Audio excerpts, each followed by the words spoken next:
வணக்கம். நம்மோட தொடர் எதிர்ப்புகளை மீறி எஸ்ஐஆர் பணிகள் தொடங்கிடுச்சு. மக்கள் நிறைய பேருக்கு எஸ்ஐஆர் பற்றி இன்னமும் முழுசாக தெரியல. இந்த நிலையில் எஸ்ஐஆரை திமுக ஏன் எதிர்க்கிறோம்னு விளக்கவும், நம்ம வாக்குரிமையை எப்படி பாதுகாத்து கொள்வதுன்னு வழிகாட்டவும் தான் இந்த வீடியோ. சரியான உண்மையான வாக்காளர் பட்டியல் தான் நியாயமான தேர்தலுக்கு அடிப்படை. எனவே வாக்காளர் பட்டியல் திருத்தம் செய்யப்படுறத நாம் எதிர்க்கலை. ஆனால் போதுமான கால அவகாசம் தராமல் எலெக்ஷனுக்கு சில மாதங்களே இருக்கிற நிலையில் இதை அவசரமாக செய்கிறது சரியாக இருக்காது என்பது தான் நம்முடைய நிலைப்பாடு.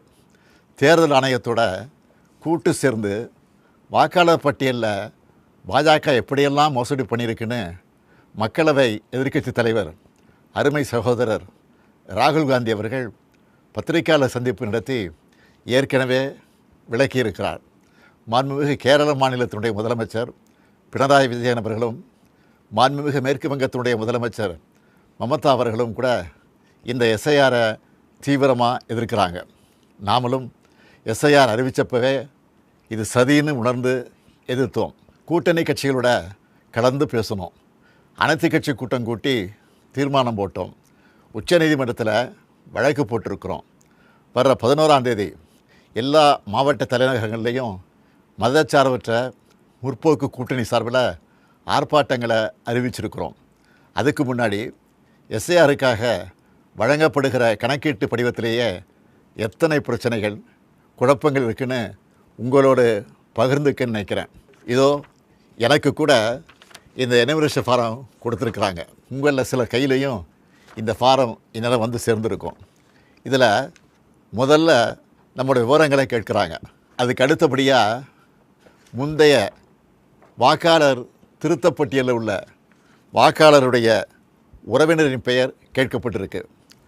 உறவினர்னா யார்? அப்பாவா, அம்மாவா, அண்ணனா, தங்கையா, கணவனா, மனைவியா, பசங்களா, யார்? எல்லாரும் தானே வாக்காளர் பட்டியலில் இருப்பாங்க. இதில் ஏதாவது தெளிவு இருக்கா? வாக்காளருடைய உறவினர் பெயர்னு சொல்லப்பட்டிருக்கக்கூடிய இடத்துல முதல்ல பெயரும் பிறகு வாக்காளரின் புகைப்பட அடையாள அட்டை எண் என்றும் கேட்கப்பட்டிருக்கு. மூன்றாவதாக மீண்டும் உறவினர் பெயர்னு கேட்கப்பட்டிருக்கு. முதல்ல யார் பேரை எழுதணும்? எந்த வாக்காளர் விண்ணப்பிக்கிறாரோ அவர் பெயரா அல்லது உறவினர் பெயரா? சின்ன தப்பு இருந்தால் கூட தேர்தல் ஆணையம் அந்த படிவத்தை ஏற்றுக்காமல் வாக்காளர் பட்டியலிருந்து பெயரை நீக்கிற ஆபத்தும் இருக்குது. நினச்சி பார்க்கவே அச்சமாக இருக்குது. நல்லா படித்து அறிவார்ந்த பெரும் பொறுப்புகள் இருக்கக்கூடியவங்க கூட இந்த கணக்கீட்டு படிவத்தை பார்த்தா அவங்களுக்கு தலை சுற்றிடும். இந்த படிவத்தில் வாக்காளரோட புகைப்படத்தை அச்சிட்டு தற்போதைய புகைப்படத்தை ஒட்டணும்னு சொல்லப்பட்டிருக்கு. ஆனால் மாநில தேர்தல் ஆணைய அதிகாரி என்ன சொல்லுகிறார்? உங்களுக்கு விருப்பம் இருந்தால் ஒட்டலாம்னு அரசியல் கட்சிகள் கலந்துக்கிட்ட கூட்டத்தில் சொல்லியிருக்கிறார். இது இன்னொரு இடியாப்பு சிக்கல். ஒருவேளை ஃபோட்டோ ஒட்டலைன்னா என்ன நடக்கும்? வாக்குரிமை பறிக்கப்படுமா படாதா? தொகுதியோட வாக்காளர் பதிவு அதிகாரி அதாவது இஆர்ஓ கையில் தான் இந்த முடிவு இருக்குது. இவங்க எல்லாரும் ஒரே மாதிரியான முடிவு எடுப்பாங்கன்னு சொல்ல முடியாது.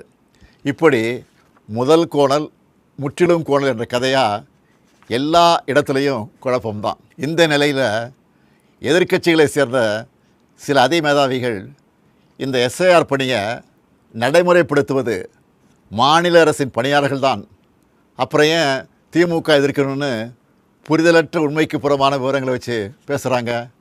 ஒரு பணியாளரை தேர்தல் ஆணையம் தன்னுடைய பணிக்காக எடுத்த நொடியிலிருந்து அவர் தேர்தல் ஆணையத்துக்கு கட்டுப்பட்டு தான் செயல்படுவாரை ஒழிய மாநில அரசோட கட்டுப்பாட்டில் இருக்க மாட்டார்.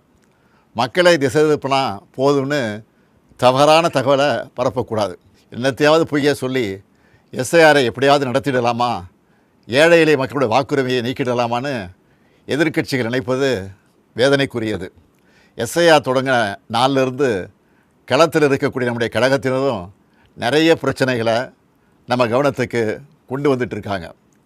பிஎல்ஓக்கள் வர்றதில்லை, வந்தாலும் போதிய அளவு கணக்கீட்டு படிவங்களை கொண்டு வர்றதில்ல. ஒரு நாளைக்கு 30 படிவங்களுக்கு மேலே தர்றதில்ல. இந்த லட்சணத்தில் ஒரு தொகுதியோட இஆர்ஓ 3 லட்சத்துக்கு மேற்பட்ட கணக்கீட்டு படிவங்களை இத்தனை குறுகிய கால அவகாசத்தில் எப்படி கொடுத்து வாங்குவாங்க? வாங்கினா வேலை முடிஞ்சுதா? அதுவும் இல்லை. அதை கணினிமயமாக்கி ஒரு டிசம்பர் 7ஆம் தேதி வரைவு வாக்காளர் பட்டியலை வெளியிடணும். போகிற போக்கை பார்த்தா எப்படி இதையெல்லாம் செஞ்சு முடிக்க போகிறாங்கன்னு தோணுது. திராவிட முன்னேற்றக் கழகமும் கூட்டணி கட்சிகளும் தொடர்ந்து சொல்லிட்டு வர்றது போல் அதிக அளவிலான வாக்காளர்கள் நீக்கப்படுவாங்க நச்சம் இதன் மூலம் உறுதியாகுது. பிஎல்ஓக்கள் தங்களுடைய பணியை சரிவர செய்யலைன்னா இந்த எஸ்ஐஆர் பணியே மொத்தமாக பாதிப்பை சந்திக்கும். பிஎல்ஓக்களும் கட்சிகள் பிஎல்ஏ2க்களும் இணைந்து செயல்பட தேவையான எல்லாத்தையும் தேர்தல் ஆணையம் சொன்னாங்களே தவிர ஆனால் அப்படி ஒரு சூழலை இதுவரை உருவாக்கவே இல்லை. திமுக பிஎல்ஏ2 தயாராக இருந்தாலும் கூட பல இடங்களில் பிஎல்ஓக்கள் வராமல் இருக்காங்க. இதையெல்லாம் மீறித்தான் நம்ம செயல் வீரர்கள் விழிப்பாக செயல்பட்டு வராங்க. உங்களுடைய வாக்கு நீக்கப்படுமா என்று கேட்டால் அப்படி ஒரு அபாயம் நிச்சயம் இருக்குது, இல்லைன்னு சொல்லிட முடியாது.